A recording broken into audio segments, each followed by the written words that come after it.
Morning, fellow travelers. Today we're at the Brilliant Suspension Bridge National Historic Site. Let's go explore. The Brilliant Suspension Bridge is an early feat of engineering which helped connect two Doukhobor settlements which existed on either side of the Kootenay River and created a vital transportation link that was used for the next 50 years. Built in 1913, it replaced a ferry crossing that existed at that site and cost just $60,000 to build. The bridge was designed by J.R. Grant, who later went on to design bridges in the Vancouver area, including the Burrard Bridge and the Granville Street Bridge. It's a suspension-style bridge with two large steel-reinforced concrete towers and a set of crossbeams supported by wire rope cables on either side. The bridge was constructed by a team of about 100 volunteer Doukhobor workmen. In order to create space for the foundations of the bridge, it was necessary to do some blasting, and unfortunately, two Doukhobors were killed while attempting to thaw dynamite in a frying pan. However, the rest of the construction went smoothly and it took just 6 months to complete the bridge. The bridge was decommissioned in the 1970s after construction of a new highway bridge, and the site was declared a National Historic Site in 1995. But today the bridge is looking better than ever. In 2010, a restoration project was completed that cost just over $1 million.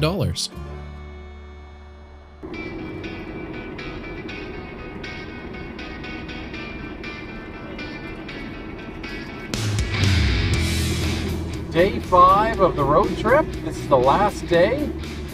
Got up bright and early this morning, and now I'm headed west. I made a quick selfie stop this morning at Salmo to see the world's largest penny, and now I'm in Grand Forks, British Columbia. There's the sign.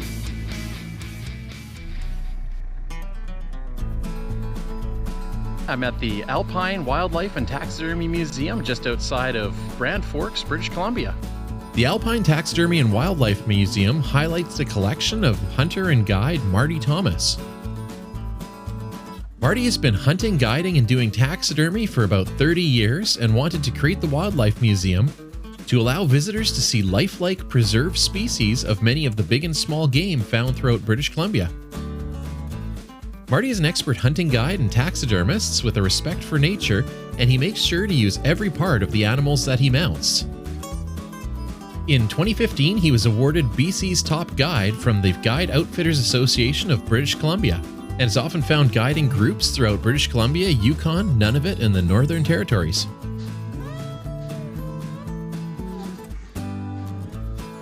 Inside the museum, you can see examples of British Columbia's wildlife, including a variety of species like deer, bear, and mountain goat.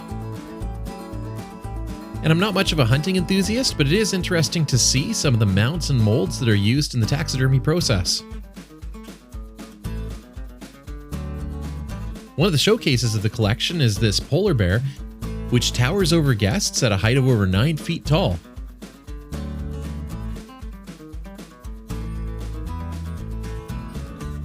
Outside the museum, Marty's wife Marlene has created a cedar hedge maze for guests to enjoy.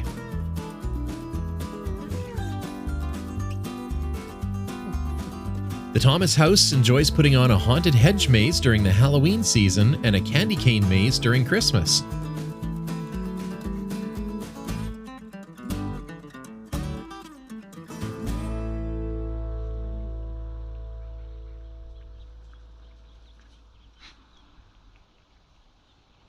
Yesterday I was saying how I hadn't seen much wildlife around, and probably because of the wildfires.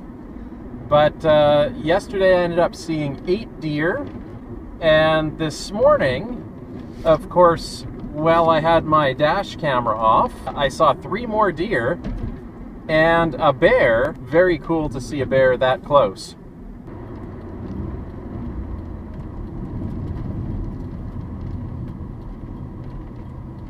Quick impromptu stop, saw this by the side of the road and had to take a look. The Tunnel of Flags sits just outside of Greenwood, British Columbia. Built around 1913, it was used to allow automotive traffic to pass under the rail line The single-lane tunnel was in service for about 50 years before being replaced by a new two-lane tunnel around 1964.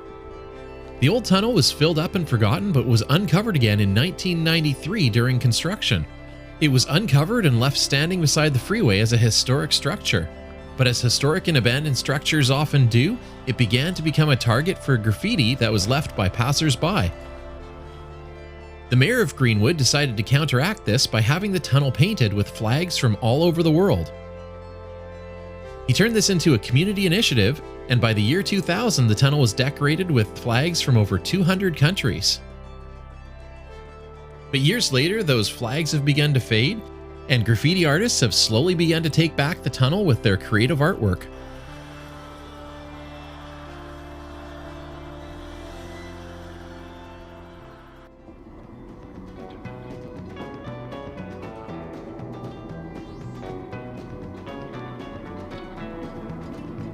Midway is best known as Mile Zero of the Kettle Valley Railway. This rail line was constructed in 1910 to carry goods between here and the west coast of British Columbia. Trains departing Midway would head west through the Myricania Trestles near Kelowna, which are known as McCullough's Wonder. And the line served the southern interior of British Columbia for about 60 years before being decommissioned. Today, Midway is still a popular jumping-off point for hikers and cyclists looking to traverse the Kettle Valley Railway section of the Trans-Canada Trail. Midway is home to some fascinating pioneer history, which I'll explore more in an upcoming video.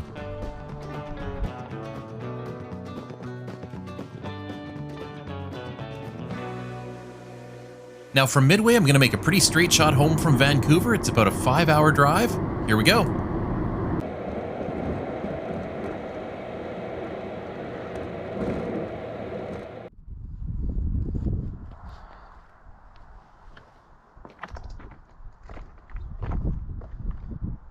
Thought it might be fitting to make this the last stop for the trip. From the Frank Slide yesterday to here at the Hope Slide today. It's been a long 5 days and I'm tired, but I got to see quite a bit on this trip.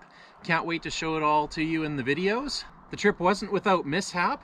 My engine light still is on, so we're gonna have to get that checked out when I get home, but it looks like I'm going to make it. Thanks for coming along for the tour. I'm looking forward to another road trip already. Have to start planning that one out when I get back. Remember to keep exploring, and until next time, it's time to exit through the gift shop.